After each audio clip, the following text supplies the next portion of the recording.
4 নম্বর কর্মসূচি আল্লাহ দিচ্ছেন, ওয়াখফিদ লাহুমা জানাহাজ যুল্লি মিনার রাহমা। এই যুবক, মা বাবার সামনে তোমার বিনয়ের দুটো ডানা বিছিয়ে দাও।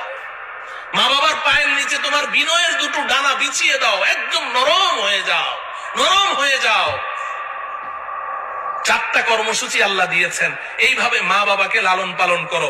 এক সময় মা বাবা চলে যাবেন, তুমি ঋণ পরিশোধ করতে পারোনি, কোনোদিনও পারবে না। তোমার গায়ের চামড়া খুলে দাও, তাও ঋণ পরিশোধ হয়নি। মা বাবা তো চলে গেছেন। 4 কর্মসূচি তুমি পালন করেছো। এবার আমি আল্লাহ তোমাকে 5ম আরেকটা কর্মসূচি দিচ্ছি, ওয়াকুর রাব্বিরহামহুমা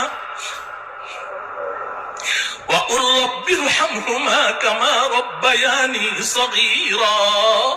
সারাটা জীবন যতদিন জিন্দা থাকো, আমি আল্লাহর কাছে হাত দুটো তুলে চোখের পানি ছেড়ে বলতে থাকো, আল্লাহ গো, আপনি যেভাবে বলেছেন চেষ্টা তো করেছি, কিন্তু মা বাবার